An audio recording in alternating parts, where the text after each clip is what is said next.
नमस्कार, आप देख रहे हैं प्राइम न्यूज और मैं हूं आपके साथ आलोक शुक्ला। देश में जानलेवा कोरोना वायरस की सुनामी आई हुई है। राजधानी दिल्ली समेत कई राज्यों में ऑक्सीजन की कमी के कारण मरीजों की मौत हो रही है। वहीं कई मरीज अस्पतालों में बेड्स की किल्लत से भी जूझ रहे हैं। भारत कोरोना वायरस के खिलाफ जारी अपनी लड़ाई में दुनिया भर से जितने संभव हो सके उतने क्रायोजेनिक ऑक्सीजन कंटेनर प्राप्त करना चाहता है। इस मुश्किल घड़ी में कई देशों ने भारत की मदद के लिए अपना हाथ आगे बढ़ाया है। अमेरिका, ब्रिटेन, यूएई और सिंगापुर जैसे कई देश भारत की मदद के लिए आगे आए। वहीं विदेशों में मौजूद कई गैर सरकारी संगठन भी सरकार की मदद लगातार कर रहे हैं।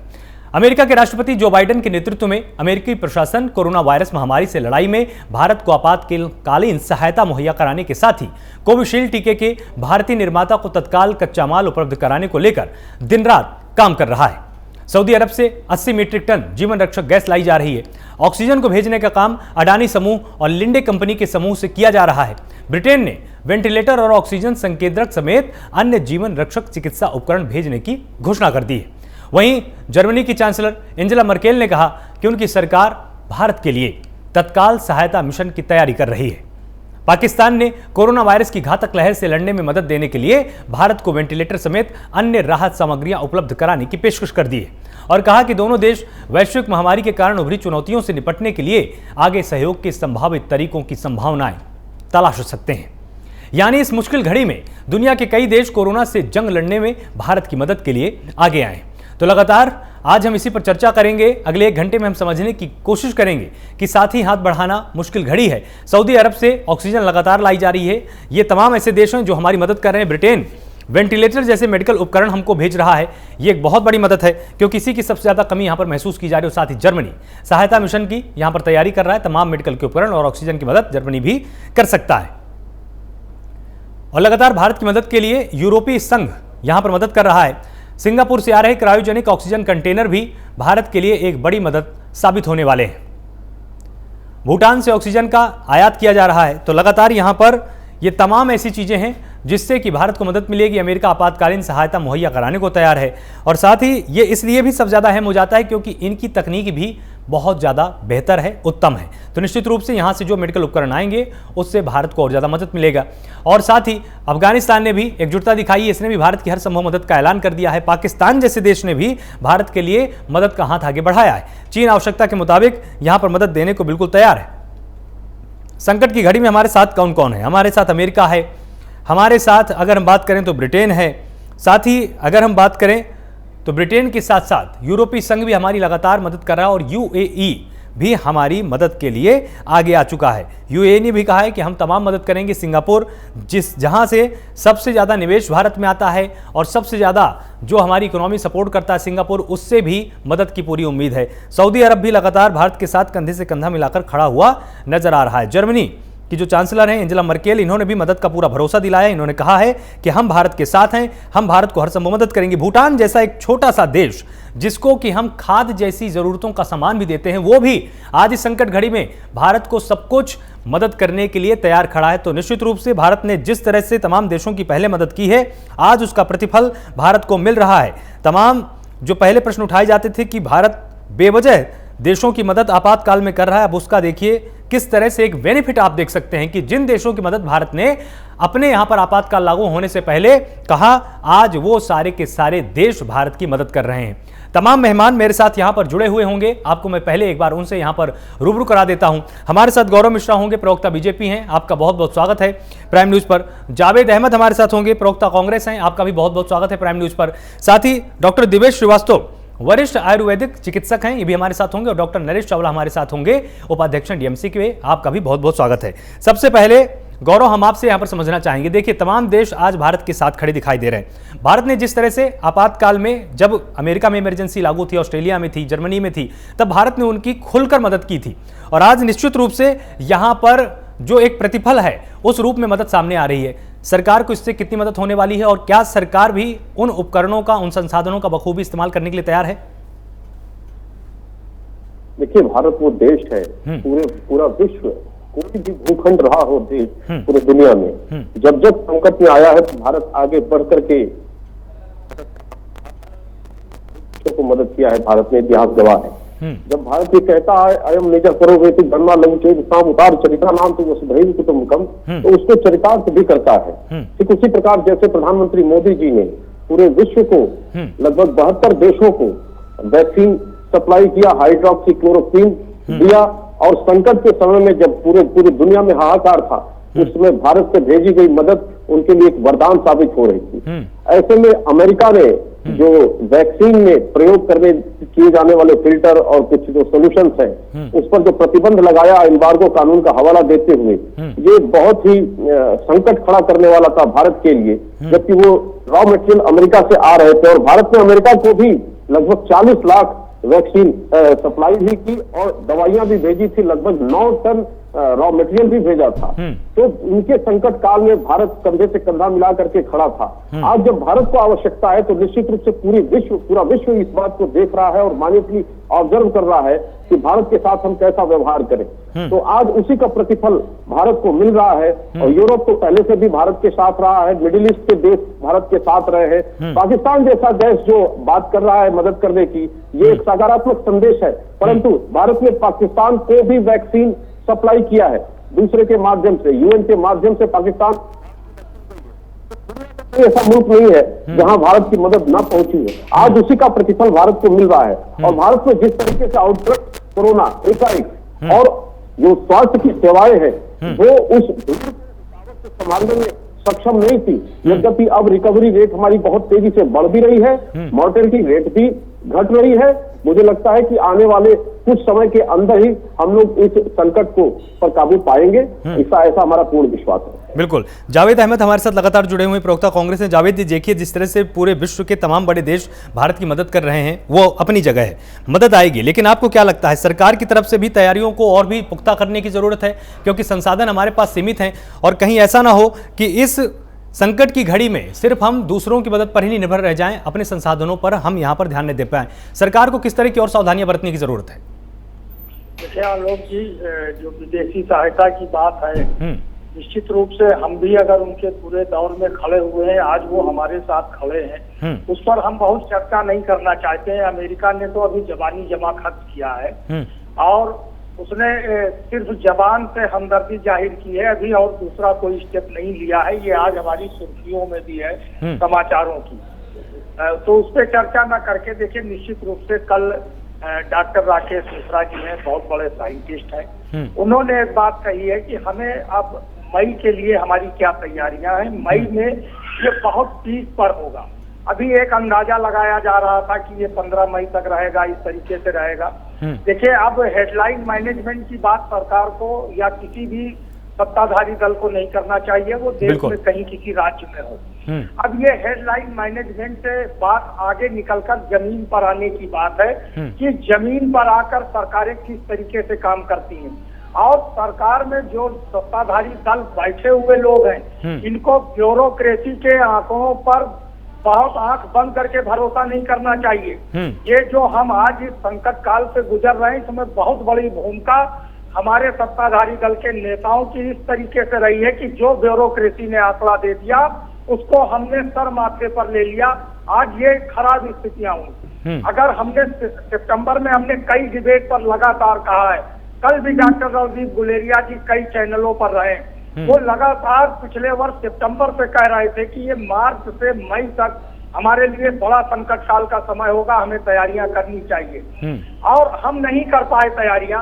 हमारी सरकारें ब्यूरोक्रेसी या अपनी, चूंकि एक मामला था ना कि हम संकट से निपटे कि सत्ता को हासिल करें, तो सत्ता को हासिल करने के लिए भारतीय जनता पार्टी की सरकारों ने ज्यादा जोर दिया, इस कारण ये संकट पैदा हुआ है। अब कम से कम जो संकट पैदा हुआ है, जिस तरीके से मारामारी है, जिस तरीके से देश की स्थिति है, ये उन हालात से निपटने के लिए जो अब वैज्ञानिक हमारे कह रहे हैं कि मई पर हमें अब ज्यादा फोकस करना है कि मई की क्या स्थितियां होंगी, ये बहुत चरम पर होगा। तो उस चरम के लिए सरकार क्या स्थिति कर रही है, ये सबसे महत्वपूर्ण होगा कि हम अपने लोगों का जीवन कैसे सुरक्षित करें, अपने लोगों को कैसे हम जो है स्वास्थ्य सुविधाएं उपलब्ध कराएं कि जिससे उनका जीवन सुरक्षित हो जाए। बिल्कुल। और सरकार को एक काम और आलोक जी करना पड़ेगा। देखिए, इस आपदा के अवसर में गिद्धों की भरमार हो गई है। अब कोयल और गौरैया कहीं दिखाई नहीं दे रही है। इन गिद्धों ने किस तरीके की व्यवस्था कर ली है कि 50 किलोमीटर से मरीज लखनऊ लाने के लिए 30 से 40 हजार रुपए निजी एम्बुलेंस वसूल रही है।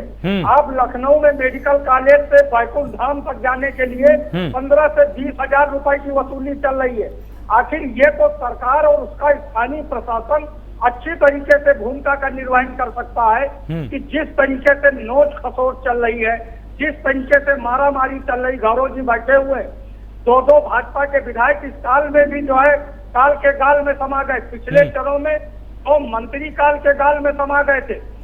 गौरव जी, आपके पूर्व पार्षद दिन भर छटपटाते रहे, सुखदेव पांडे जी, उनको ऑक्सीजन नहीं मिल पाई, उनको एक बेड नहीं मिल पाया। तो ये अपने और पराये का मामला नहीं है। इस देश का जो भी रहने वाला है, इस देश का नागरिक है, आपकी अगर आपकी जिम्मेदारी है, आपकी जवाबदेही भी है और हमारी भी जिम्मेदारी है। हम लोग भी अपनी उस जिम्मेदारी का व्यक्तिगत रूप से लेके संगठन के स्तर पर प्रियंका जी, अजय कुमार, लल्लू जी, सब लोग कहीं ना कहीं व्यवस्था कर रहे हैं। जब मारामारी आफत आई तो छत्तीसगढ़ से देखिए, भूपेश बघेल जी ने यहाँ ऑक्सीजन भी भेजने का काम किया। लखनऊ भी आई, रायबरेली भी आई और भी आ रही। तो हम सबको इस संकट काल से उबरने के लिए एक दूसरे का हाथ थाम कर आगे। आपने जिस तरह के यहाँ पर सवाल खड़े किए हैं, उन सवालों के साथ मैं जरूर जाऊंगा गौरव जी के पास, लेकिन अभी हम डॉक्टर नरेश के पास एक बार चलते हैं। डॉक्टर नरेश, जिस तरह की विकट परिस्थितियां हैं, कुछ दिन पहले अभी आपसे चर्चा हो रही थी, अमेरिका की स्टडी का भी हमने यहाँ पर उल्लेख किया था कि बड़ा संकट आने वाला है पूरे देश के सामने, संसाधन हमारे सीमित हैं, किस तरह की तैयारी करने की जरूरत है। और देखिए, आप भले ही दूसरे देशों से मदद ले रहे हैं, लेकिन उस मदद का भी दायरा भी बढ़ाने की जरूरत है, क्योंकि जो बड़ा संकट आने वाला है मई में, निश्चित रूप से छोटी मोटी मदद से काम नहीं चलेगा। हम जितनी मदद ले सकते हैं विश्व के तमाम देशों से, वो भी लेनी चाहिए। सरकार को और किस तरह की व्यापक तैयारी की जरूरत है? देखिए आलोक जी, मैं स्पष्ट कहूंगा, जिस किस्म का हमारा बड़ा देश है और जिस किस्म की मदद हमें कुछ बड़े विकसित देशों के, चाहे वो अमेरिका से हो, चाहे वो इंग्लैंड से हो, चाहे वो यूरोपियन नेशन से हो और कुछ अपनी पड़ोसी राज्यों से हो, उस मामले में हम एरोगेंट नहीं हो सकते। मदद स्वीकार करने में बुराई नहीं है, लेकिन उससे ज्यादा जरूरत है जो हमारे देश के अपने रिसोर्सेज हैं वो कम नहीं है। आज भी अगर हमें ऑक्सीजन की कमी हो गई है तो ये इट इज नॉट दैट कि ऑक्सीजन एक्चुअली कम है, ये थोड़ा सा मिसमैनेजमेंट हो रहा है। और प्लस जहां ऑक्सीजन बन रही थी वहां, फॉर एग्जांपल ओडिशा में बन रही है, राउरकेला में बन रही है, वहां ज्यादा है, वो दिल्ली में चाहिए, यहाँ हमें मिल नहीं रही है। तो थोड़ा सा it is a logistical problem, it is not actual shortage. जो इंडस्ट्रियल ऑक्सीजन थी वहां से इंडस्ट्री की ऑक्सीजन को वहां घटा के हमें मेडिकल ऑक्सीजन करना है, तो हमारी एकदम ऑक्सीजन की प्रॉब्लम खत्म हो जाएगी। तो मुझे उम्मीद है अगले 2-3 दिन में जो एयरटेंट्स हैं, चाहे उसको ऑक्सीजन को एयरलिफ्ट किया जाएगा, चाहे ऑक्सीजन को बाई रेल लिफ्ट किया जाएगा, चाहे ट्रक्स लाए जाएंगे, तो 2-3 दिन में ये प्रॉब्लम हमारे हिसाब से खत्म हो जानी चाहिए। नंबर 1। नंबर 2, जब ओवरऑल कोरोना का पर्सपेक्टिव लिया जाए तो स्थिति कठिन ही नहीं, मुश्किल नहीं, अब बहुत ही मुश्किल है। जो मैं समझ रहा हूं, मैं दिल्ली शहर में रहने वाला एक मेडिकल डॉक्टर हूं और मैं आसपास देख रहा हूं हॉस्पिटल्स की और जो क्लिनिक्स में और नर्सिंग होम से जिस बेकदर केस बढ़ते जा रहे हैं, इतनी बेकदर बढ़ रहे हैं कि मैं उम्मीद करता हूं, ज्यादा डर कर रहा हूं कि जो काउंट आज 3.5 लाख है, जैसा कि डर किया जा रहा है कि ये 4.5 होगी या 5.5 होगी या 6 होगी, ये 100% होगी। क्यों होगी? क्योंकि अब जो कोरोना है ये इस टाइम कम्युनिटी बहुत बुरी तरह फैल रहा है और जो कहीं कुछ जगहों पे लॉकडाउन लगे हुए हैं वो I would say they are not foolproof lockdown, वो काम उतना नहीं कर पा रहे जितना कि होना चाहिए। उससे नुकसान क्या हो रहा है कि जो कम्युनिटी स्प्रेड हो रहा था, कम्युनिटी स्प्रेड बुरी तरह हो रहा है। उस कम्युनिटी स्प्रेड से नुकसान क्या हो रहा है कि हमारे हेल्थ के इंफ्रास्ट्रक्चर पे बहुत बुरा प्रभाव पड़ रहा है। जहां जितनी कैपेसिटी है उससे 3 गुना काम आ रहा है। तो क्या किया जाए? हॉस्पिटल बेड्स का क्या किया जाए, आईसीयू बेड्स का क्या किया जाए, ऑक्सीजन का क्या किया जाए, एसेंशियल ड्रग्स का क्या किया जाए। अब तो इवन जो मेडिकल मैन पावर है, जैसे कि डॉक्टर्स हैं, पैरामेडिकल्स हैं, स्टाफ्स हैं, वो अभी से ही इतने एग्जॉस्टेड हो गए हैं, इतना ज्यादा काम कर चुके हैं।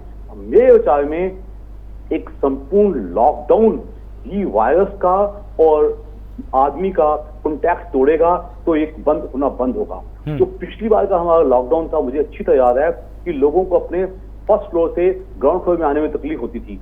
इस बार के कुछ जगहों पे जो लॉकडाउन लगे हैं, चाहे वो मुंबई में है, चाहे वो महाराष्ट्र में है, चाहे वो दिल्ली में है, या दिल्ली के आसपास के कुछ एनसीआर प्रदेशों में है, सुन रहा हूँ यूपी में कुछ टाइम के लगाया गया, ये फुल प्रूफ लॉकडाउन नहीं लग पा रहे हैं। तो हमें एक बहुत ही अच्छा वाला मिलिट्री टाइप वाला लॉकडाउन जिसमें कि सख्ती की जाएगी, जिसमें क्या होगा कि जिसमें आप वायरस फैलता है, कोरोना फैलता है जब आदमी आदमी से मिलता रहता है। तो जब कॉन्टैक्ट बंद हो जाएगा, जब पिछली बार हमने लॉकडाउन किया था वो हमने इसलिए किया था कि हम चाहते थे कि हमारी हेल्थ सेवाएं ऑर्गेनाइज हो जाएं। बिल्कुल, इस बार जो हमारा लॉकडाउन हमें चाहिए वो दोनों चीजों के लिए चाहिए कि ऑर्गेनाइज भी हो जाए और जो कॉन्टैक्ट बढ़ता जा रहा है, आप देख रहे हो जिन जगहों पे लॉकडाउन लग भी गए हैं वहां भी वायरस की, वहां भी पेशेंट्स की कमी नहीं हो पा रही है। दैट मीन्स ये लॉकडाउन पूरी तरह इफेक्टिव नहीं हो पा रहे हैं। इसलिए जो inter state air travel, road travel,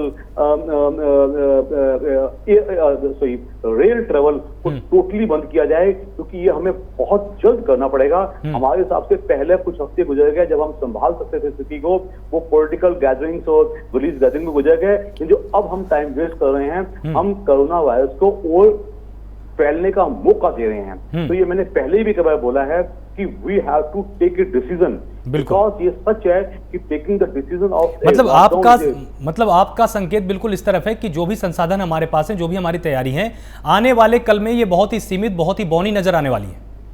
बिल्कुल ठीक कहा आपने, बिल्कुल ठीक कहा। तो मैं इसलिए कह रहा हूं क्योंकि मुझे दिख रहा है ना, अगर हम 3.5 लाख केसेस में हमारी ये तैयारी है, अगर ये 4.5 हो गए या 5.5 हो गए, तो पूरा का पूरा जो हमारा जो हेल्थ इंफ्रास्ट्रक्चर है, सर्विसेज इंफ्रास्ट्रक्चर है, बिल्कुल चरमरा जाएगा।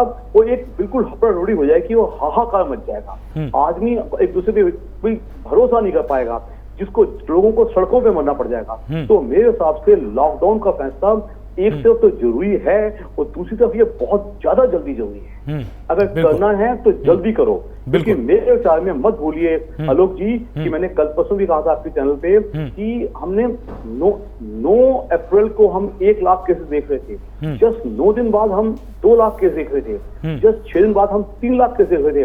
वो अब 3.5 दिन तो 2-3 दिन से चल रहे हैं। अभी तो थोड़ा सा टेस्टिंग हमारे हिसाब से थोड़ी कम हो गई है। जहां तक दिल्ली में जो लेबोरेटरीज हैं, जो मेजर लेबोरेटरीज हैं, वो टेस्ट करना उन्होंने बंद कर दिया है, क्योंकि गवर्नमेंट ने आदेश दे दिया है कि एक 24 घंटे या ज्यादा से 36 घंटे में रिपोर्ट दी जाए। वो रिपोर्ट 5 दिन तक नहीं दे पा रही, तो उन्होंने अपना काम बंद कर दिया। उनको डर था कि जो गवर्नमेंट है उनको पेनल्टी ना लगा दे। तो मेजर जो लैब्स हैं, सेंट्रल लाल लेबोरेटरी है, मेट्रोपोलिस लेबोरेटरी है, इन्होंने अपनी टेस्टिंग बंद कर दी है। उससे क्या होगा, टेस्टिंग लोग ये प्रिज्यूम करते हैं कि परिवार के एक बंदे को हो गया है कोरोना, उसका पॉजिटिव आ गया है, तो बाकियों का प्रिज्यूम कर लो। दैट मीन्स कि जितना केस डायग्नोज हो गया है, that is only the tip of iceberg. Actual cases कहीं ज्यादा हैं, कहीं ज्यादा हैं। तो ये सारे केस खुल के बाहर आ गए तो तब तक हमारी व्यवस्था को संभालना बहुत मुश्किल होगा, बहुत ज्यादा मुश्किल हो जाएगा। Doctor, there is a grave urgency to go for a national very effective military type of lockdown. बहुत बढ़िया, ये आपने जो सलाह दी इस पर निश्चित रूप से सरकार को ध्यान देना चाहिए। डॉक्टर दिवेश श्रीवास्तव हमारे साथ जुड़े हुए हैं। डॉक्टर दिवेश, आज मैं आपसे थोड़ा सा हटके यहाँ पर सवाल पूछना चाहूंगा, क्योंकि तमाम प्राइम न्यूज के दर्शकों के अंदर ये सवाल है। तमाम जगह से जो सबसे बड़ी शिकायत सामने आई वो ये आई कि लोगों के अंदर ऑक्सीजन का लेवल अब धीरे धीरे घटता जा रहा है। किसी को वायरल हो रहा है, किसी को टाइफाइड हो रहा है, किसी को अचानक वीकनेस हो रही है। ये बहुत बड़ी समस्या इसमें पूरे देश के सामने खड़ी हुई है। आयुर्वेद के हिसाब से कौन कौन से ऐसे तत्व हैं या कौन सा ऐसा खान पान है कि अगर हम उसको ठीक करें, अगर हम उसको शामिल कर ले तो ऑक्सीजन का लेवल हमारी बॉडी में मेंटेन रहे? क्योंकि जैसे अगर हम केले की बात करें, अगर हम दही की बात करें, तो इनको खाने से ऑक्सीजन मेंटेन रहती है बॉडी में। अगर आप प्राइम न्यूज के दर्शकों को यह समझा पाएंगे तो निश्चित रूप से पूरे देश को आज इससे फायदा होगा। जी, बहुत अच्छा प्रश्न किया है। इस समय तो पूरा देश हमारा जो है ऑक्सीजन के लिए परेशान है। मैं केवल इतना बताना चाहता हूँ, रोग प्रतिरोध से वही कहते हैं, खुदा को कर बुलंद इतना कि हर तकदीर से पहले खुदा बंदे से सब पूछे बता तेरी रजा क्या है। तो अपने को इतना रोग प्रतिरोधक क्षमता व्यायाम करके जो आयुर्वेद का नियम है, नियम संयम का ध्यान रखना है। जैसा कि अभी हर्षवर्धन साहब IIM के डायरेक्टर, गुलेरिया साहब KGMC के डायरेक्टर, वाइस चांसलर भट्ट साहब, उन्होंने ये सारी चीजें कही कि जब तक आयुर्वेद का नियम संयम आहार विहार आप सेवन नहीं करेंगे तो आप अपने को कमजोर बनाएंगे तो कोरोना आक्रमण करेगा। अगर आपका कोरोना आक्रमण कहाँ से करता है, नाक से करता है, मुख से करता है। तो यहाँ इस पूरे पैसेज को अगर हम इस्तेमाल कर देंगे, सबसे पहला काम है मास्क लगाए रखना है। अगर हम बाहर जा रहे हैं, घर के अंदर रह के हमको जो है सबसे पहली चीज क्या करनी है कि सुबह उठते ही प्रातः अपने चाहे घर में या बाहर जहाँ भी सहूलियत हो घर में ही दौड़े, और रोग प्रतिरोधक क्षमता उससे काफी बढ़ती है, स्ट्रॉन्ग आती है। और दूसरा, सुबह उठते ही 3-4 गिलास पानी पीने की आदत डालिए। घर पे आके नाक में 4 बूंद सरसों का तेल दोनों नाकों में 4-4 बूंद डाल के और 100 तक गिनती गिनेंगे, उसके बाद करवट लेके उसको गरारा करेंगे। ये पहला काम होगा। इससे हमारा नेजल पैसेज पूरा ब्लॉक हो जाएगा। कोरोना आक्रमण करेगा तो वो चिपक जाएगा, तो वो नहीं होगा। उसके बाद पानी का जब गरारा करेंगे तो उससे पूरा पैसेज बिल्कुल क्लियर हो जाएगा। तीसरी चीज, हमारा काढ़ा बहुत जरूरी है। वो है जो है आयुष काढ़ा अवेलेबल है, नहीं है तो हमारे किचन में उपलब्ध है। जो हमारा 35-40 सालों से मेरा प्रयास था कि ये सारे हमारा देश पूरा हानिकारक दवाओं से, हमारा मिशन है कि हानिकारक दवाओं से बचा के पूरे देश ही नहीं पूरी दुनिया को स्वस्थ बनाना, ये हमारा मिशन है। आयुर्वेद पंचकर्म का भी विशिष्ट हूँ। पंचकर्म में नस्य बहुत जरूरी चीज है, तो वही नस्य मैंने बताया, नस्य से हम कोरोना से बचे रह सकते हैं।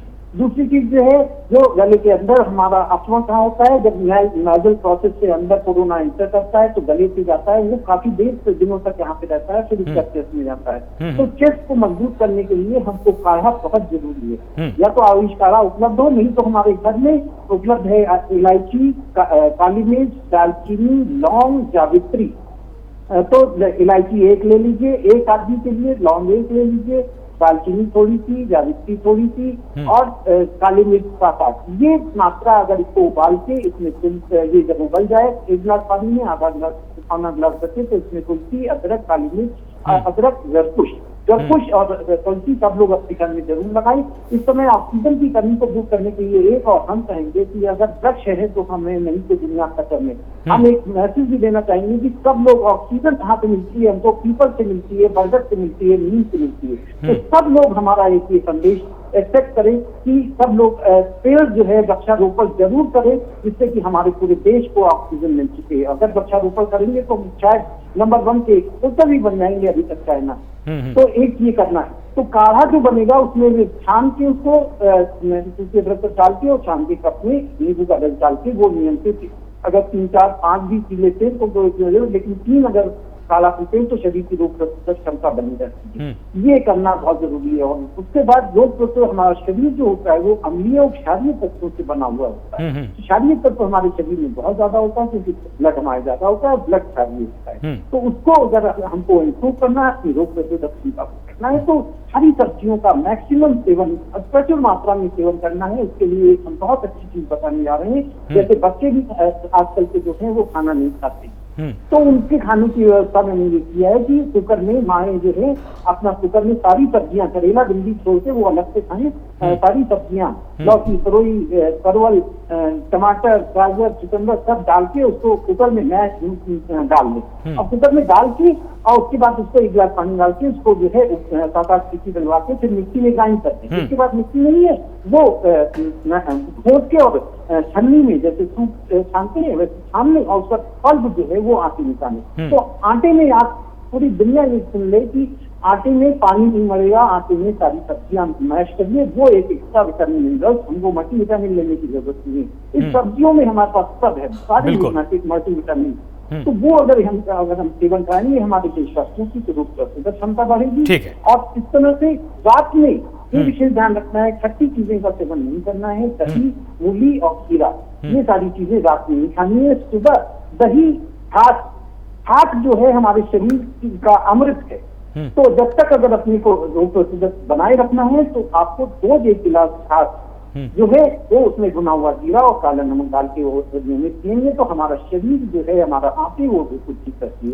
लगातार तमाम मेहमान हमारे साथ जुड़े हैं। गौरव मिश्रा प्रवक्ता बीजेपी हैं हमारे साथ, और जावेद अहमद हैं प्रवक्ता कांग्रेस से, डॉक्टर दिव्य श्रीवास्तव हैं आयुर्वेदिक चिकित्सक हैं, और साथ ही हमारे साथ डॉक्टर नरेश चावला भी लगातार जुड़े हैं, उपाध्यक्ष हैं, डीएमसी हैं। तो गौरव मिश्रा, अब आपके पास आना चाहेंगे। जो सबसे बड़ी शिकायत तमाम जगहों से सामने आई वो ये आई कि जो प्राइवेट अस्पताल हैं वो इस समय पूरी तरह से संवेदनहीनता का प्रदर्शन कर रहे हैं। इतना बिल लोगों से लिया जा रहा है जितना बिल बनता भी नहीं है और बन भी नहीं सकता है। इस पर आपकी सरकार की क्या तैयारी है, क्योंकि अगर इस तरह से खेल चलता रहा तो निश्चित रूप से आम आदमी की तो कमर टूट ही जाएगी।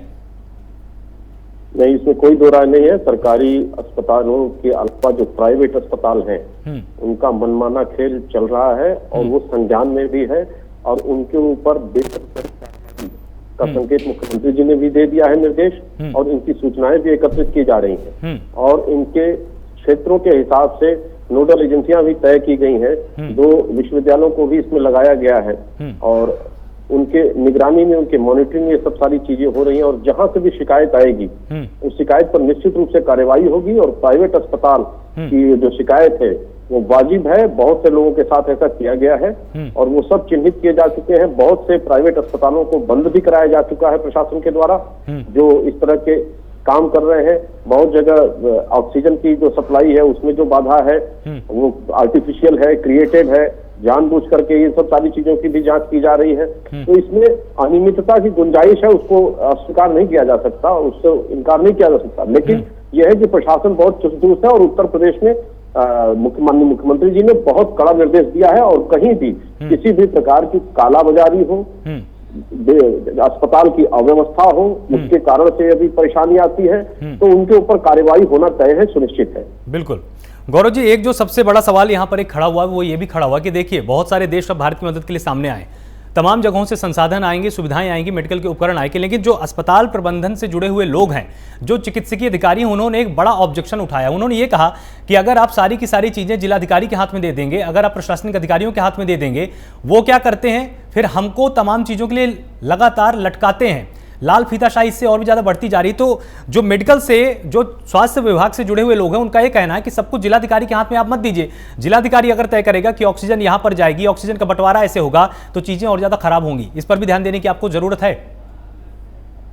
नहीं, इसका पूरा एक ऑटोमेटेड सिस्टम तैयार करने की आवश्यकता है और सरकार उस पर काम भी कर रही है और इससे नहीं इनकार किया जा सकता, क्योंकि जिले में जो जिलाधिकारी होता है वो सभी विभागों का एक पदेन अधिकारी होता है और उसके निगरानी में ही सारी चीजें होती हैं, तो उसके महत्व को कम नहीं किया जा सकता। और एक सर्विलांस सिस्टम होता है, एक जो ऑडिट सिस्टम होता है, उसको भी खत्म नहीं किया जा सकता। हाँ, इनका डिस्ट्रीब्यूशन प्रॉपर हो और जो जरूरतमंद है वहां तक वो आवश्यकता की चीज पहुंचे, उसको जल्दी से जल्दी इम्प्लीमेंट किया जा सके, उसको सुनिश्चित करना सरकार का काम है और सरकार उस काम को कर रही है बखूबी। बिल्कुल। जावेद जी, आपको क्या लगता है कि जिस तरह से सरकार अपना काम कर रही है और जिस तरह से सरकार का दावा है कि हमने पूरे के पूरे सिस्टम को व्यवस्थित कर लिया है, हम कोरोना से लड़ पाएंगे, हमारे पास पर्याप्त संसाधन है, इस दावे में आपको कितनी सच्चाई दिखाई पड़ती है? क्योंकि लगातार जो आंकड़े आ रहे हैं, लगातार जो स्टडीज सामने आ रही है, उसमें यह दिखाई पड़ रहा है कि आने वाला महीना, जो मई का महीना है, वो बहुत बड़ी चुनौती लेकर आने वाला है। देखिए आलोक जी, निश्चित रूप से गौरव जी ने तमाम सच्चाइयों को स्वीकार किया, उसके लिए उनका हम आभार व्यक्त करते हैं। लेकिन निश्चित रूप से अभी सुधार की इतनी गुंजाइश है कि उसकी कल्पना नहीं की जा सकती। देखिए, अभी भी सरकारी अस्पतालों में सीएमओ की रेफरल पर्ची का मामला फंसा हुआ है कि सरकारी अस्पतालों में बिना सीएमओ की रिफर की हुई स्लिप के कोई अभी मरीज भर्ती नहीं किया जाएगा। प्राइवेट नर्सिंग होम की हालत यह है कि 1.5 लाख से 5 लाख रुपए पर डे का पैकेज चल रहा है। अब हम अगर कहें, इसमें सरकार को भी बड़ी व्यवस्थित तरीके से इस पर रोक लगाने की आवश्यकता है इस समय। इसमें जिलाधिकारी ठीक है, वो सभी विभागों के पदेन अधिकारी होते हैं, वो बॉस हैं, सुपर बॉस हैं जनपद के, लेकिन ये डॉक्टर तय करेंगे कि किस हॉस्पिटल में कितने मरीज हैं, वहां पर कितनी ऑक्सीजन की आवश्यकता है। नंबर 1। नंबर 2, आलोक जी, एक और समस्या है, जितने लोग हमारे हॉस्पिटल में नहीं है, उससे अधिक लोग घरों में अपना उपचार करा रहे हैं। बिल्कुल। अब ये आदेश किस तरीके से तुगलकी फरमान की तरह मनमाना है कि अगर संभवतः अगर ये व्यवस्था ना होती तो गौरव जी के भी मित्र हैं, हमारे भी मित्र हैं, सुखदेव जी काल के गाल में नहीं जाते अगर उनको समय से ऑक्सीजन मिल जाती। तो ये जो स्थितियां हैं, गंभीर रोगी हैं जिनका 40-42 ऑक्सीजन लेवल है, क्या हमारे 2 सम्मानित डॉक्टर बैठे हुए हैं, ये अच्छी तरह जानते हैं कि इस स्थिति में 90-95 के आसपास एक मरीज का जो है ऑक्सीजन लेवल होना चाहिए। अगर वो नहीं हम दे पा रहे हैं अगर व्यक्तिगत ऑक्सीजन सिलेंडर पर रोक है तो हम किस तरीके से जीवन बचाएंगे। हमारे डॉक्टर्स पर, पैरामेडिकल स्टाफ पर भी बहुत लोड है, इतना लोड है कि उसकी कल्पना नहीं कर सकते। हम अपने घर में देखते हैं, हमारे घर में कई लोग हैं, पैरामेडिकल स्टाफ में हैं, डॉक्टर्स हैं, हम देख रहे हैं कि किस तरीके से वो लोग सेवा कर रहे हैं। उनके अंदर लोड इतना है कि उनके अंदर भी चिड़चिड़ापन आ रहा है, वो भावुक भी हो रहे हैं। तो ये जो स्थितियां हैं, एक तो सरकार को निश्चित रूप से ये रेफरल पर्ची की व्यवस्था को खत्म करना चाहिए। जो भी हॉस्पिटल के सीएमएस हैं, डायरेक्टर्स हैं, प्रिंसिपल हैं मेडिकल कॉलेज के, इनके हाथ में होना चाहिए कि वहां पर अगर बेड है तो वो उपलब्ध कराएंगे निश्चित रूप से। देखिए, डॉक्टर और मरीज के बीच में एक रिश्ता होता है। ब्यूरोक्रेसी उतनी संवेदनशील नहीं है यहाँ पर। ये ब्यूरोक्रेसी किस तरीके से संवेदनहीन हो चुकी है, ये पिछले काल में भी देखा है, अब भी देखा है कि उसका जो फोकस है वो केवल वही, फिर हम कहेंगे कि वो सरकार को इतना मैनेजमेंट बता देती है कि ये कह दीजिए, ये आंकड़े हैं, कल हेडलाइन बन जाएगी, ये सुर्खियां बन जाएंगी टीवी चैनलों में और समाचार पत्रों में। तो हमें इससे उभरना पड़ेगा। हमारे सम्मानित डॉक्टर, हमारे वैज्ञानिक लगातार जो चिंता व्यक्त कर रहे हैं, जो चेतावनी दे रहे हैं, उसको हमें गंभीरता से लेना चाहिए, जमीन पर उतरना चाहिए। और जहां हो सकता है कांग्रेस साथ में खड़ी है।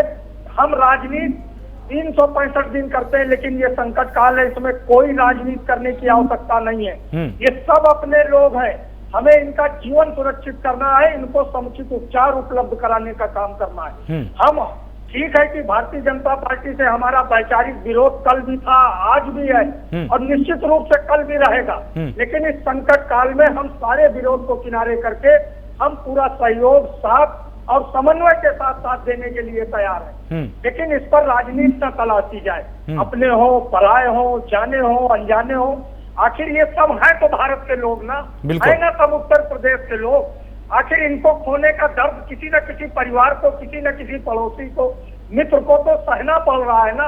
हम इन स्थितियों से बाहर आने का काम करें और ब्यूरोक्रेसी पर सरकार इतनी निर्भर ना हो। सरकार पुनः विचार करे कि अगर घरों में अगर वो व्यक्तिगत गंभीर लोगों को अगर वो इंडिविजुअल ऑक्सीजन सिलेंडर उपलब्ध कराने की व्यवस्था कराए, अगर नहीं कराएगी तो निश्चित रूप से हम अपने लोगों को खोते जाएंगे और ये आंकड़ा बढ़ता जाएगा। और मई के लिए बिल्कुल निश्चित रूप से आलोक जी जबरदस्त तैयारी होनी चाहिए। ये प्रकोप है, ये संकट काल है, ये संक्रमण काल है। डॉक्टर की सलाह को भी हमें सबको मानना है और हम लोग भी सावधान रहें, सुरक्षित रहें, एक दूसरे का सहयोग और मदद करते रहें। बिल्कुल गौरव जी, देखिए इन्होंने बहुत ही एक विशेष समस्या उठाई कि या तो देखिए आप ठीक से तैयारी कर लीजिए, मई के महीने में जिस तरह से आने वाली है, बिना किसी लाग लपेट के आप सरकारी अधिकारियों को निर्देश दे दीजिए कि वो बिल्कुल भी संवेदनहीनता अपनी ना दिखाएं। अगर मरीज जाता है तो निश्चित रूप से उसका इलाज होना चाहिए, या फिर आप संपूर्ण लॉकडाउन की तरफ भी आप अपने कदम बढ़ाइए, उसके बारे में विचार कीजिए। क्योंकि जब तक जनसंख्या बाजार में रहेगी, सड़कों में रहेगी, तो निश्चित रूप से संक्रमण का दायरा सिमटने वाला नहीं है, ये और बढ़ने वाला है। तो आप किस तरह का रोड मैप आगे के लिए आप सोच रहे हैं, कम से कम उसका तो आप खुलासा कीजिए प्राइम न्यूज पर। के पास विकल्प सारे खुले हुए हैं। अभी हमारे मित्र ने ऑक्सीजन के संकट की जो बात कही, ये बात सही है कि अफरा तफरी की स्थिति एकाएक आ गई।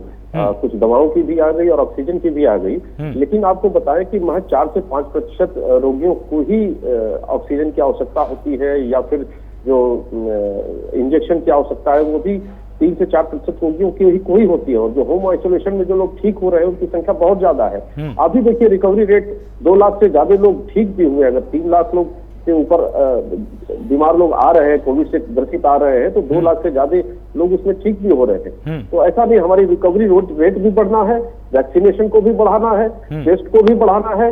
कहीं से अव्यवस्था पनपे ना, चाहे वो ब्यूरोक्रेसी की, बिल्कुल सही है, हम मानते हैं इस बात को कि ब्यूरोक्रेसी पर निर्भर रहना किसी भी सरकार के लिए पूर्ण रूप से ठीक नहीं है, और हमारी सरकार उस पर पूरी तरह से निर्भर भी नहीं है। यही कारण है कि आपने देखा होगा कि मुख्यमंत्री जी ने कानपुर IIT और बनारस हिंदू यूनिवर्सिटी के IIT को शामिल किया है इसके ऑब्जर्वेशन में। देखिए ये वाला प्रश्न जरूरी इसलिए हो जाता है, ये वाला प्रश्न गौरव जी जरूरी इसलिए, एक सेकंड गौरव जी, ये प्रश्न जरूरी इसलिए क्योंकि देखिए अब तमाम देशों से संसाधन आएंगे, निश्चित रूप से उसके वितरण की जिम्मेदारी जिलाधिकारियों के कंधों पर ही अंतिम रूप से आने वाली है, या सचिव स्तर के अधिकारियों पर। अगर वो अपने हिसाब से चीजों का वितरण करेंगे बिना चिकित्सकीय अधिकारियों से जानकारी मांगे कि किस अस्पताल को कितनी जरूरत है, किस क्षेत्र को कितनी जरूरत है, तो इस तरह में तो अव्यवस्था लगातार फैलती रहेगी ना। नहीं, देखिए, हम बहुत भरोसे के साथ आपको कह सकते हैं कि देखिए, अभी जो विदेशों से जो मदद आ रही है उसका स्वागत है और ये एक स्वस्थ संकेत है भारत के अंतर्राष्ट्रीय रिश्तों के लिए। परंतु भारत पूरी तरह से आत्मनिर्भर है, चाहे वो दवाओं का विषय हो या फिर वेंटिलेटर्स की बात हो या फिर वैक्सीनेशन की बात हो, ये सब बनाने में भारत आज की डेट में सक्षम है। इसलिए बहुत कम समय में भारत इन चीजों के लिए तैयार हो जाएगा। महज सप्ताह भर का आप समय दीजिए, इन सारी चीजों के लिए भारत तैयार हो जाएगा। यहाँ तक कि ऑक्सीजन की भी प्रचुर सप्लाई जो है होगी, निर्बाध रूप से होगी। आज उत्तर प्रदेश सरकार ने यह निर्णय लिया है कि सरकारी अस्पतालों में यदि जगह नहीं है तो वो प्राइवेट अस्पतालों में भर्ती किए जाएंगे और उसका भी खर्च सरकार वहन करेगी। तो कहीं ना कहीं सरकार हर कदम पर पैनी नजर रखी हुई है। और रही जो लॉकडाउन की स्थिति है, लॉकडाउन एक अंतिम विकल्प है, वो हमारे सामने खुला हुआ है। ऐसी परिस्थिति आएंगी तो निश्चित रूप से सरकार निर्णय लेगी, लेकिन अर्थव्यवस्था को भी ध्यान में रखना है, उन लोगों को भी ध्यान में रखना है जो रोज कमाते हैं, रोज खाते हैं। इसलिए उसको ध्यान में रखते हुए सोशल डिस्टेंसिंग और मास्क का यदि हम प्रयोग करते हैं तो निश्चित रूप से जावेद जी कुछ कहना चाहते हैं आपकी बात, इसके आक्रमण से बच सकते हैं। ठीक है, जावेद जी कुछ कहना चाहते हैं। देखिए, आलोक जी, गौरव जी कह रहे हैं लॉकडाउन ठीक है कि हमें अपनी अर्थव्यवस्था को भी बचाना है, लेकिन स्थितियां क्या है कि एक तरफ हम लॉकडाउन नहीं कर रहे हैं, दूसरी तरफ हम ये कह रहे हैं कि लोग जो है अब निकले ना, लोगों को बिजली का बिल तो भरना है, बच्चों की फीस तो स्कूल की देनी है, भोजन सामग्री तो लोगों को जुटाना है। अगर वो नहीं निकलेंगे तो कहाँ से ये सब व्यवस्थाएं लोग कर पाएंगे? तो इन व्यवस्थाओं को भी करना है। लॉकडाउन ठीक है, अंतिम विकल्प है, लेकिन पिछले लॉकडाउन में हमने चेन को तोड़ने का काम निश्चित रूप से किया था।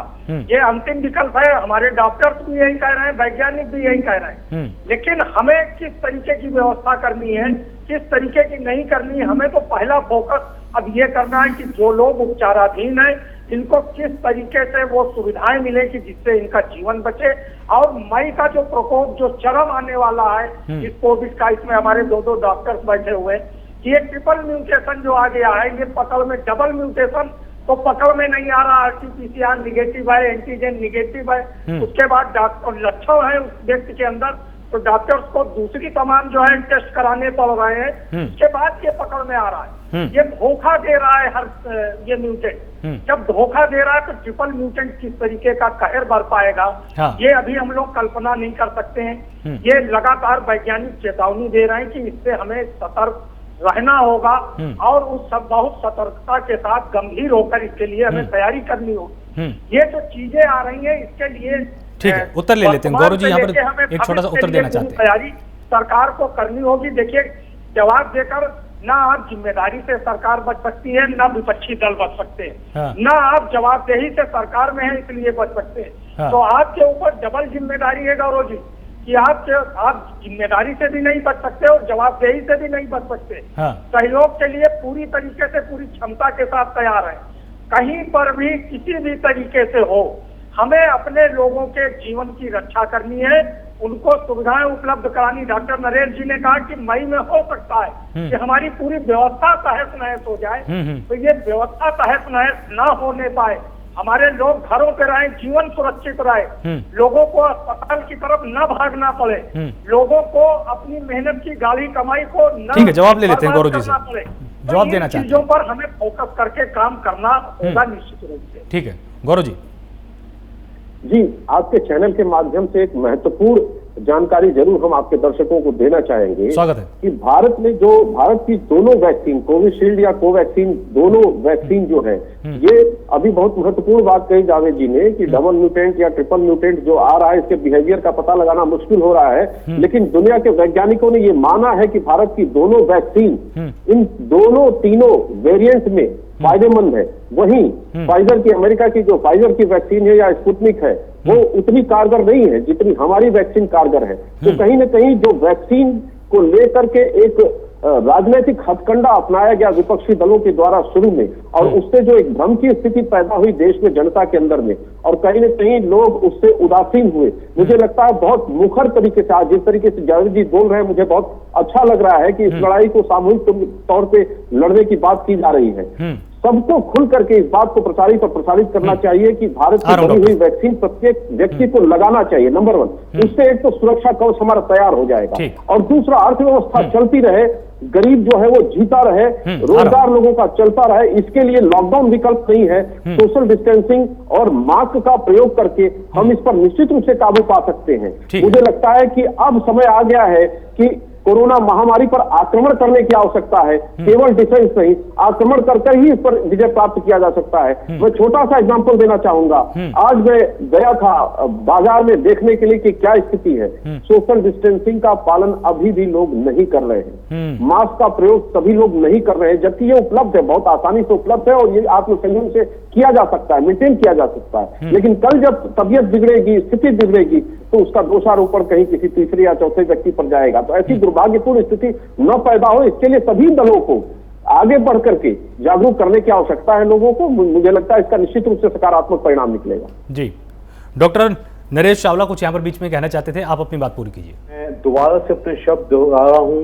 पहली बात, बाहर की मदद हमें जितनी मिले हम उसको टोटल ह्यूमैनिटी में स्वीकार करें, लेकिन उससे कहीं ज्यादा जरूरी है कि हमारे जो अपने रिसोर्सेज हैं, हमारे जो अपनी मैन पावर है, चाहे वो मेडिकल मैन पावर है और चाहे हमारी इंडियन मेडिकल एसोसिएशन के एक 3.5 लाख डॉक्टर, सारे nurses, paramedics, even political parties oppose ना करके इस टर्म प्रोएक्टिव हो जाएं। इसके अलावा हमारी जो एनजीओज हैं जो कि बहुत ज्यादा हैं, जो आगे आ सकती हैं, हमारी आरडब्ल्यूज हैं, हमारी टीचर्स एसोसिएशन, स्टूडेंट एसोसिएशन, सब मिल के काम करें। लेकिन उससे भी कहना जरूरी है एक पॉलिटिकल फैसला जो मुझे लग रहा है जो दिन हम देर करते जा रहे हैं तब तक हम कोरोना को बढ़ने का मौका दे रहे हैं। जब एक बार वो और ज्यादा बढ़ जाएगा तो तब सिस्टम फेल हो जाएगा, जो अभी भी कुछ हद तक फेल तो नहीं कहूंगा, लेकिन बहुत मुश्किल से खड़ा हो पा रहा है। रोज एक नई कमी नजर आती है। तो लॉकडाउन का फैसला नेशनल लेवल पे बहुत जल्द किया जाए, नहीं तो अगर ये केसेस जो आज 3.5 लाख हैं हम ये दिखते देख रहे हैं, इसी जगह पे 4.5 या 5.5 हो गए तो तब पूरा एक टोटल सिस्टम फेल हो जाएगा, जो कि ना हो। हमारे हिसाब से जो कंप्लीट संपूर्ण लॉकडाउन, और ऐसा लॉकडाउन जो मैंने पहले भी कहा है, total military type of lockdown, जिसमें कि आदमी सड़क पे नजर भी नहीं आएगा, वैसा लॉकडाउन किया जाए। अगर हमने जल्द नहीं किया तो आलोक जी मैं स्पष्ट कह रहा हूँ, ये मैंने अपनी आंखों से देखा है। मैं अपनी आंखों से अपने पड़ोस में देख रहा हूँ, दायां बायां, मैं दिल्ली के हजारों डॉक्टरों के टच में हूँ। वो इवन डॉक्टर्स भी इतना ज्यादा उन पर लोड पड़ रहा है, वो एग्जॉस्ट होते जा रहे हैं। हॉस्पिटल्स में भी और प्राइवेट डॉक्टर्स भी, जो स्टैंड अलोन क्लिनिक वाले डॉक्टर्स भी और नर्सिंग होम से महसूस कर रहे हैं कि ऐसे कैसे काम चलेगा। तो मेरे हिसाब से अगर फैसला करना है तो ये फैसला बहुत जल्द लेना चाहिए, अदरवाइज हम इसको बचा नहीं पाएंगे। बिल्कुल, आपका संकेत बिल्कुल साफ है कि किस तरह की इमरजेंसी पूरे देश में है। डॉक्टर दिवेश श्रीवास्तव कुछ यहाँ पर अपनी राय देना चाहते थे, आप अपनी राय दीजिए, क्योंकि जितना अधिक कुछ बचाया जा सकता है उसी से ही ये देश सुरक्षित रहेगा। आपके पास यहाँ पर क्या सुझाव? हेलो जी बोलिए। मैं ये बताना, गौरव वाडिया जी के जो है और जावेद खान साहब ने बहुत अच्छा बताया और जनता का दर्द इन्होंने बताया है। और गौरव वाडिया जी ने जो ये बात कही है कि कंप्लेंट मिलेगी किसी नर्सिंग होम से, ऐसा नहीं। नर्सिंग होम को जो है पहले से ही ये इंस्ट्रक्शन पर आप लोगों को देना रहेगा इन लोगों को, और तब जो है ये सारी चीजें तैयारी रहेंगी जिससे हमारी जनता का दर्द जो है वो सुना जा सके। तो उसके लिए जो है वो ये एक्शन पहले से ही लेना रहेगा, क्योंकि इस समय बिल्कुल महामारी फैल रही है, बहुत हाई कर रही है। तो सारी फैसिलिटीज हमारे हाईटेक जो है, हमारे जो हॉस्पिटल्स हैं हमारे गवर्नमेंट की, वो उसमें सब हाईटेक सुविधाएं भी उपलब्ध कराई जानी चाहिए प्रचुर मात्रा में, तब हमारे देश को बचाया जा सकता है। और बाकी हमारा आयुष मंत्रालय इस क्षेत्र में बिल्कुल बहुत ही पूर्ण रूप से जुटा हुआ है कि कैसे हम लोगों की सारे देश को जो है हम कैसे बचाएं, और वो हम बचा सकते हैं। क्योंकि जो आयुर्वेद का नियम है, स्वास्थ्य रक्षण मातृत्व रोगियों मतलब स्वस्थ व्यक्ति को स्वस्थ बनाए रखना आयुर्वेद का काम है। 5000 साल पहले से इस कोरोना जैसे आक्रमण, ये जो संक्रमण हो रहा है, ये संक्रमण का 5000 साल पहले से वर्णित है जनोधन के नाम से। इस संक्रमण के लिए सारी व्यवस्था, चिकित्सा व्यवस्था की गई है।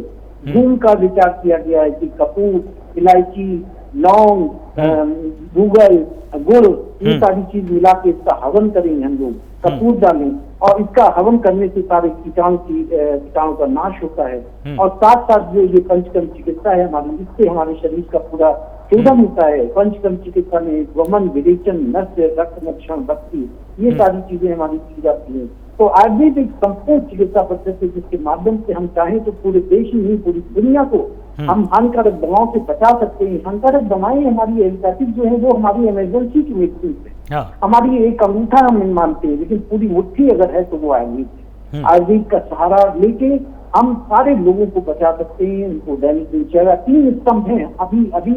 अभी बिल्कुल जो है गुलेरिया साहब ने भी इसके बारे में बताया है। WHO ने अभी एक चैनल पे मैं सुन रहा था, उन्होंने कहा आहार बहुत जरूरी होनी चाहिए, निद्रा पूरी होनी चाहिए, नियम संयम बिल्कुल अच्छा सा होना चाहिए, इम्यूनिटी, रोग प्रतिरोधक क्षमता, एक्टिविटी बिल्कुल से बराबर बनी रहनी चाहिए। ये WHO कह रहा, सारी आयुर्वेद की चीजें पूरी दुनिया जो है आयुर्वेद के लिए कह रही है। तो हमारे देशवासी नहीं पूरी दुनिया ये सुन ले, ये समझ ले कि आपको बहुत कुछ नहीं करना, केवल 1 से 2 घंटा अपने शरीर के लिए देना है, केवल 1 से 2 घंटा। मैं रिक्वेस्ट कर रहा हूँ कि सुबह उठिए, अपने शरीर को स्ट्रांग बनाने की कोशिश करिए, सारे व्यायाम करिए, टहलिए, आप अपने खाने में जो है वो बिल्कुल संतुलित आहार का सेवन करिए। हमारे पूरे देश में राष्ट्रीय आयुर्वेदिक चिकित्सालय, सारे आयुर्वेद के आयुष विभाग के चिकित्सक बैठे हुए हैं आयुर्वेद के, आप उनसे कंसल्ट करिए। मेरा जो है मेरा ओनली हेल्पलाइन नंबर है वो अभी आलोक शुक्ला जी दे देंगे। ये इससे कभी भी कोई इमरजेंसी कॉल हो तो आप कर सकते हैं। हजारों कॉल मेरे पास, सैकड़ों कॉल मेरे पास आती है, मैं इसके लिए बताता रहता हूँ। अभी हाँ, गौरव भाटिया जी से कहेंगे कि लक्ष्मीपुर में जरा की व्यवस्था जैसा देख लेंगे, वहाँ पे कुछ पेशेंट का फोन आ रहा है, वो उनको ऑक्सीजन नहीं मिल रही, बेचारे बहुत परेशान होते हैं हॉस्पिटल में। तो ये सारी ठीक है, अब हम एक बार गौरव जी के पास भी यहाँ पर चलते हैं। गौरव जी, जिस तरह से डॉक्टर चावला ने एक बहुत जरूरी बात बोली कि चलिए ठीक है, मदद हमारे पास आ रही है, दवाइयाँ हमारे पास हैं, ऑक्सीजन को तरह तरह से हम कहीं ना कहीं से मैनेज कर रहे हैं, लेकिन जो सबसे जरूरी चीज़ है कि अगर जनता के व्यवहार में परिवर्तन नहीं आएगा तब तक कुछ भी सुलझ नहीं पाएगा, क्योंकि अगर 7 से 8 लाख केसेज आने लग गए तो आपके सारे संसाधन फीके पड़ जाएंगे। इनका सुझाव यह है कि क्यों ना कुछ ऐसा किया जाए कि 13 से 14 दिन या 1 महीने तक कंप्लीट मिलिट्री लॉकडाउन किया जाए, ताकि लोग अपने घरों से बाहर निकले ही नहीं। इस तरह के स्ट्रिक्ट एक्शन की सख्त जरूरत है देश में। ये महत्वपूर्ण सुझाव है, इसमें कोई दो राय नहीं है। और डॉक्टर साहब का अपना सोचना इस महामारी पर काबू पाने के लिए वो ठीक है, परंतु इतने बड़े देश को चलाने के लिए आप ये देखिए कि बहुत सारे ऐसे लोग हैं, बहुत ऐसे विभाग हैं जो लॉकडाउन के दौरान भी काम करते हैं। पिछले लॉकडाउन में भी किसानों ने काम किया, आंतरिक सुरक्षा के पैरामिलिट्री फोर्सेस ने काम किया, पुलिस विभाग ने काम किया, सेना ने काम किया और मीडिया के लोगों ने काम किया। ऐसा नहीं है, बहुत सारे लोग काम कर रहे हैं, लेकिन वो अनुशासन के साथ कर रहे हैं, वो सोशल डिस्टेंसिंग और मास्क का प्रयोग करते हुए कर रहे हैं, इसलिए उनके साथ ये दिक्कत नहीं आ रही है। मुझे लगता है कि लोगों में जागरूकता अगर आए, लोग इन नियमों का पालन करें और कर भी रहे हैं। ऐसा भी नहीं कि पूरी तरह से 100% ऐसी सवाल तो यही है ना गौरव जी, अगर जागरूकता आनी होती लोगों में, तब तक आ गई होती, फिर ये दूसरी लहर ही नहीं आती ना देश में। लेकिन जागरूकता नहीं आ रही, लोगों में नहीं मान रहे हैं। नहीं तो ऐसी स्थिति आएगी तो निश्चित रूप से सरकार कोई कड़ा कदम उठाएगी, तो कोई दो राय नहीं। जावेद जी, आपको क्या लगता है कि सरकार को किस तरह के ठोस कदम की आवश्यकता है, या सिर्फ अगर अर्थव्यवस्था की चिंता रखी जाएगी तो कहीं ऐसा ना हो कि अर्थव्यवस्था के अंदर जो सिस्टम है, जो जनता है, वही ना बचे देश में? नहीं आलोक जी, ये गंभीर प्रश्न है। सरकार जागरूकता उत्पन्न करे, लोग खुद जागरूक हो स्वयं में। इतनी बड़ी ये महामारी है, इतना बड़ा संकट काल है हमारे लिए, इसके लिए हमें अब बहुत अखबारों में विज्ञापन देने से काम नहीं चलेगा, टीवी पे विज्ञापन ही मात्र देने से काम नहीं चलेगा। अब हमें इसके लिए जो भी राजनीतिक साथी है, किसी भी दल के हो, उन सबको अपने अड़ोस पड़ोस, अपने मोहल्ले गांव में इसके लिए एक सजग अभियान छेड़ना पड़ेगा, पहली चीज। दूसरी चीज ये है आलोक जी कि जो हमारे डॉक्टर नरेश जी और डॉक्टर दिनेश जी ने जिस तरीके से चिंता जाहिर की है, उन दोनों सम्मानित डॉक्टर्स की चिंता से हम सहमत हैं। सरकार अगर एक काम और भी कर ले कि जो हमारे पास संसाधन है, जिस तरीके के मेडिकल रिसोर्सेज जो है हमारे, इनका गंभीरता के साथ सही ढंग से अगर इनका उपयोग कर लिया जाए, तब भी ये स्थिति बहुत गंभीर नहीं होने पाएगी।